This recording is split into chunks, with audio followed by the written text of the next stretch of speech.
All right. Today's article is a Swiss turnaround boosting experiment.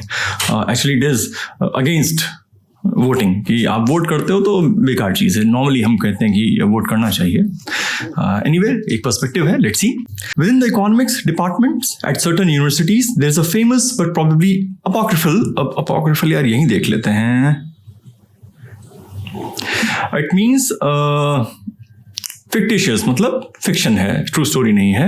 Of doubtful authenticity. Already इतना तो आप भी पढ़ सकते हो स्क्रीन पे. Sorry. Story about two world class economist who run into each other at the voting booth.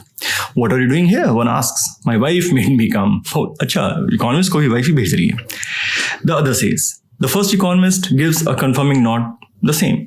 After a mutually sheepish moment, one of them hatches a plan. If you promise never to tell anyone you saw me here, I'll never tell anyone I saw you. They shake hands, finish their polling business and scurry off. They hurry up. Why would an economist be embarrassed to be seen at the voting booth? Because voting exacts a cost. In time, effort, lost productivity with no discernible, all right, I think measurable होगा या apparent होगा, able to be discerned, perceptible, कठिनाई से किसी वस्तु को देख या पहचान पाना. Oh my God, हिंदी भी आ रहा है हमारे पास. Great. Payoff, discernible payoff, except perhaps some vague sense of having done your civic duty. As the economist Patricia Funk wrote in a recent paper, a rational individual should abstain from voting. The odds that your vote will actually affect the outcome of a given election are very, very, very slim. This was documented by the economist Casey Mulligan and Charles Hunter, who analyzed more than 56,000 congressional and state legislative elections since 1898. For all the attention paid in the media to close elections, it turns out that they are exceedingly rare. The media margin of victory in the congressional elections was 22%. In the state legislature election, it was 25%. Even the closest elections, it is almost never the case that a single vote is pivotal, important, crucial. Of the more than 40,000 elections for the state legislature that Mulligan and Hunter analyzed, comprising nearly 1 billion votes, only 7 elections were decided by a single vote, with 2 others tied. Of the more than 16,000 congressional elections in which many more people vote, only one election in the past 100 years, our 1910 race in Buffalo, was decided by a single vote.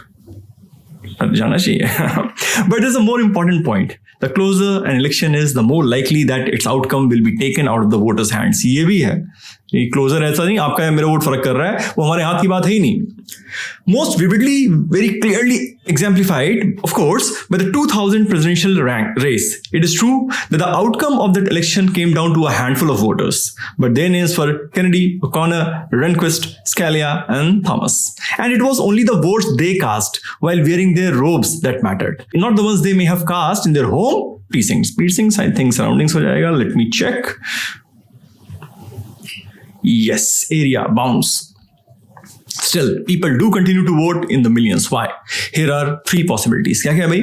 Perhaps we are just not very bright, बेवकूफ हैं, and therefore wrongly believe that our votes will affect the outcome. Perhaps we vote in the same spirit in which we buy lottery tickets. After all, your chances of winning a lottery and of affecting an election are pretty similar. है ही नहीं. From a financial perspective, playing the lottery is a bad investment. But it's fun and relatively cheap. For the price of a ticket, you buy the rights to fantasize how you spend the winnings, much as you get to fantasize that your vote will have some impact on policy. Perhaps we have been socialized into the voting as civic duty idea, believing that it's a good thing for society if people vote, even if it's not particularly good for the individual. And thus, we feel guilty for not voting. यार ये तो बात है. But wait a minute, you say? If everyone thought about voting the way economists do, we might have no elections at all. No voter goes to the polls actually believing that her single vote will affect the outcome, does she? And isn't it cruel to even suggest that a vote is not worth casting?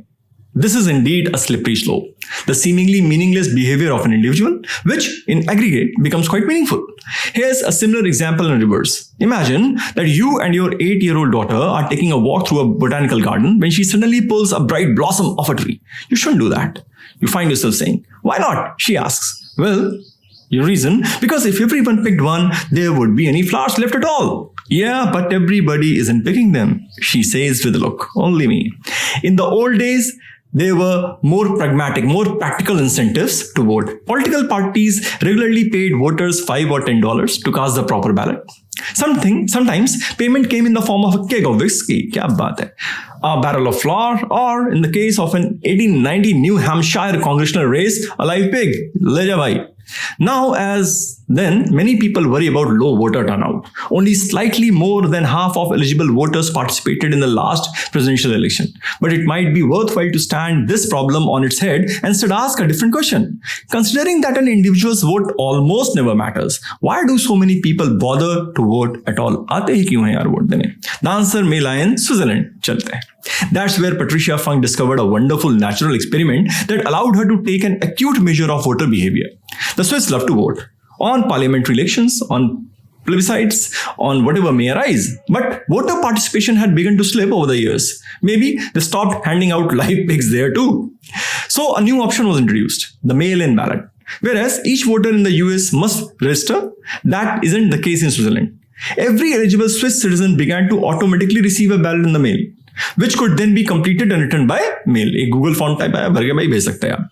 From a social scientist's perspective, there was a beauty in the setup of this postal voting scheme because it was introduced in different cantons, the states होते हैं जैसे, the 26 state-like districts that make up Switzerland, in different years. It allowed for a sophisticated measurement of its effects over time. Never again would any Swiss voter have to tromp to the polls during a rainstorm. The cost of casting a ballot had been lowered significantly. भाई घर बैठे vote डाल दे रहे आप. An economic model would therefore predict voter turnout to increase substantially. Is that what happened? Not at all. In fact, voter turnout often decreased, especially in smaller cantons and in the smaller communities within cantons. This finding may have serious implications for advocates of internet voting, जो support करते हैं internet voting को, which it has long been argued would make voting easier and therefore increase turnout. But the Swiss model indicates that the exact opposite might hold true. But why is this the case? Why on earth would fewer people vote when the cost of doing so is lowered? It goes back to the incentives behind voting. क्या है?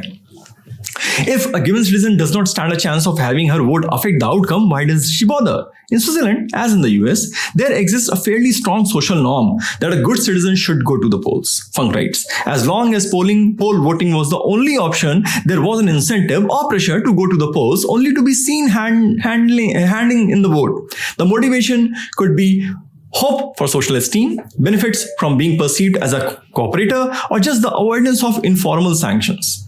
Since in small communities people know each other better and gossip about who fulfills civic duties and who does not, the benefits of norm adherence were particularly high in this type of community. छोटी community में लोग जानते हैं अगर आपने vote नहीं दिया तो आप थोड़े से स्टैंड आउट हो जाते हैं, फिर हो सकता है लोग आपको अलग ढंग से देखें.